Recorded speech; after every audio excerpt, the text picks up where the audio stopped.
Começando mais um teste de consumo urbano aqui no canal, e o carro da vez é o GWM Hora 03 BEV 58.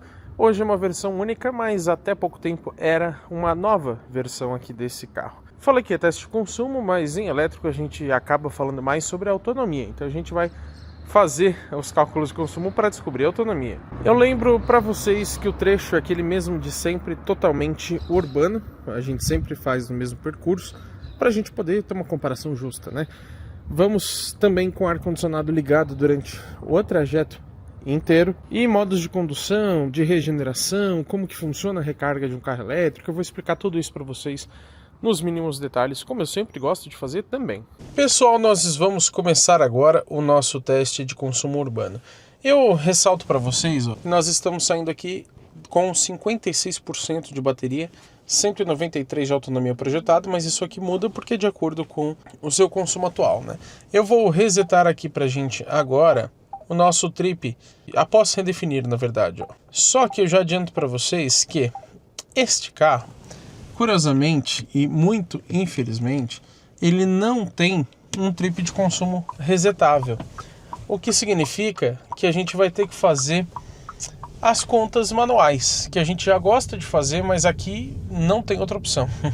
A gente está calculando aqui 56% de bateria, dá tantos quilowatt, a gente vai chegar, vamos supor, com 40% de bateria, aí a gente faz as contas para ver o quanto gastamos, e aí ter um consumo aproximado, assim como a autonomia. Então, assim, não é um número preciso, mas é só para a gente ter uma ideia, já que esse carro não tem um trip resetável. Eu acho isso realmente um grande absurdo. Modos de condução, a gente tem alguns. Eu estou utilizando o modo Eco, mas você pode selecionar até o Eco Plus, se você preferir. Só que ele vai limitar bastante o carro, inclusive em no máximo 86 km por hora. Então eu vou usar o Eco normal.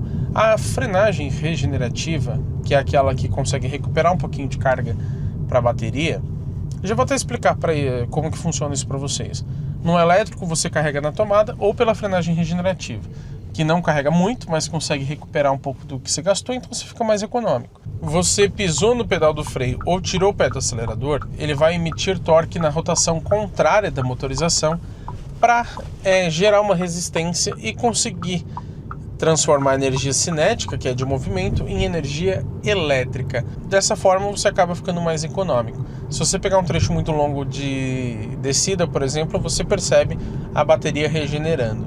E aí você tem 3 modos de regeneração de energia. Na verdade são 4, porque você tem o baixo, o normal e o alto, e ainda conta com o One Pedal.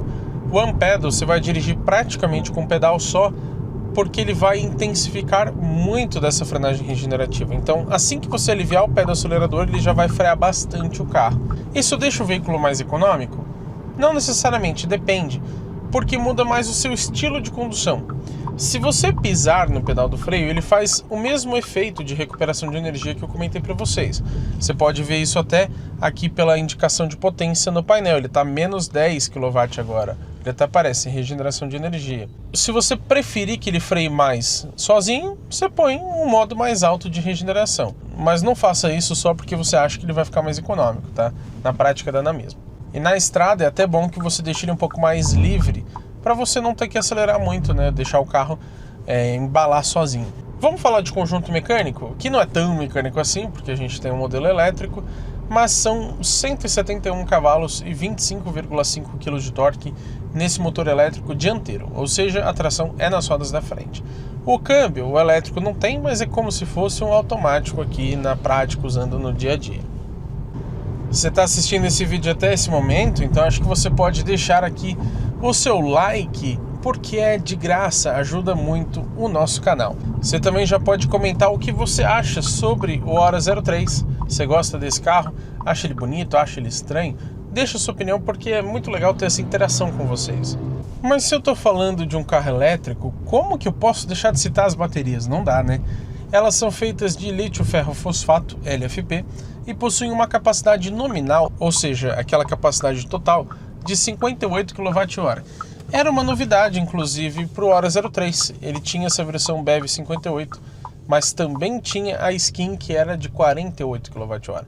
Agora não, essa BEV 58 é a única disponível. Outros dois pontos muito importantes de todo carro é o peso e o preço. Eu começo falando de valores porque não existe almoço grátis no Brasil, o que é uma pena. O gordinho aqui ficaria muito feliz se tivesse. Aliás, não existe de graça em nenhum lugar, né?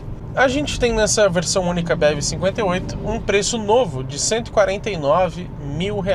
Isso porque esse carro custava praticamente R$ 170 mil, mas chegou o Hora 5 agora no mercado brasileiro, que é um SUV, praticamente um SUV desse carro.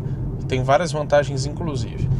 E aí esse carro ficou R$ 20 mil mais barato. Então ele está 149 agora. Até porque o Hora 5 está 159.900, né? São R$ 10.900 a mais somente. De peso é um pouco alto, até porque a bateria agora é maior também. São 1.670 quilos. Para um hatch elétrico é bastante coisa.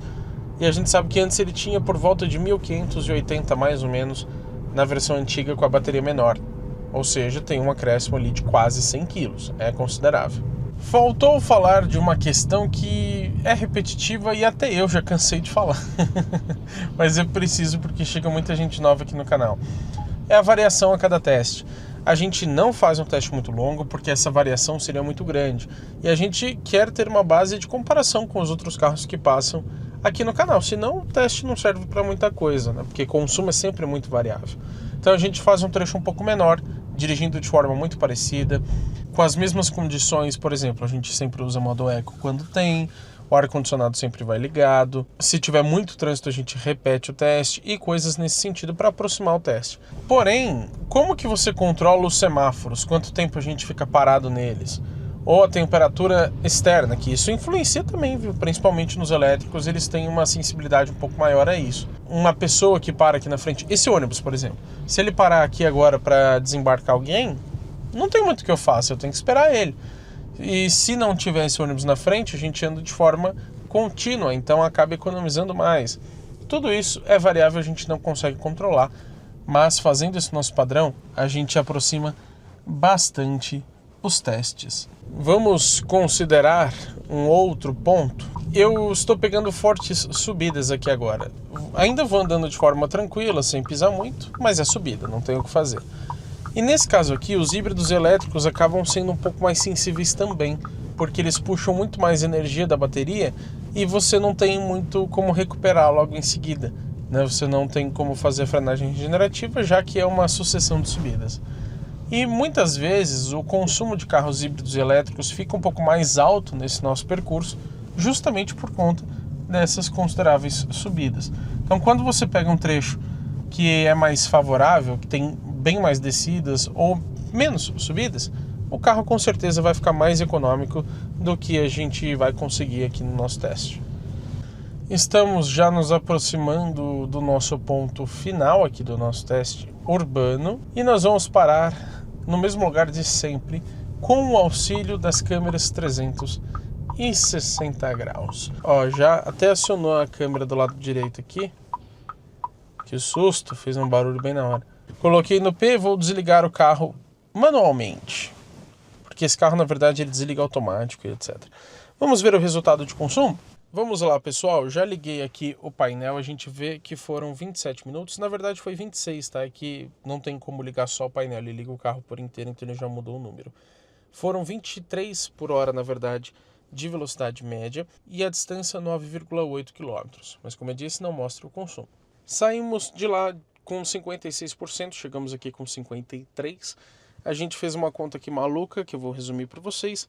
O consumo foi de 17,75 kWh a cada 100 km, o que projetaria uma autonomia com uma carga completa de 326,7 km. O Inmetro fala em 315 km, então a nossa autonomia já ficou um pouco melhor em relação a dele. Lembrando que os números não são exatos, mas é um recurso que a gente tem, porque o carro não mostra o consumo. Também ressalto que o Inmetro informa para a gente uma média equivalente, para ficar mais fácil de comparar com modelos a combustão. Então ele diz que na estrada faz o equivalente a 36,1 e aqui na cidade o equivalente a 42,8 km por litro. De novo o sol aqui nos atrapalha, mas qual a minha opinião sobre essa autonomia e também o consumo?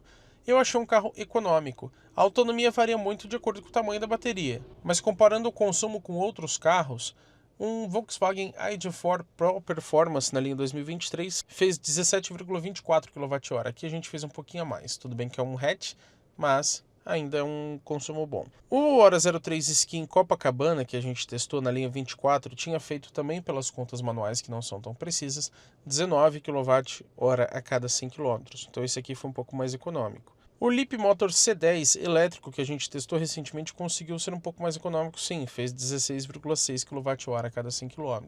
Pensando bem, analisando alguns outros carros, por ser um hatch elétrico, embora o porte seja considerável, acho que ele poderia ser um pouquinho mais econômico. Quando a gente compara com o Volvo EX30 Ultra, na linha 24, ele fez 19,3 kWh a cada 100 km, e ele tem um porte parecido com esse carro. Na verdade, o consumo entra ali na média da categoria, mas achei uma boa autonomia para a categoria do carro, 326, 330 km mais ou menos, e como eu disse, pode melhorar dependendo do seu trajeto. Não saia desse vídeo sem antes deixar a sua opinião aqui nos comentários. Coloca o que você achou sobre essa autonomia do Hora 03. E se você ainda não fez isso, se inscreva no canal e ative as notificações, porque teremos muito conteúdo legal com esse carro e também com todos os outros que passam pelo teste de uma semana aqui no canal GT Autos.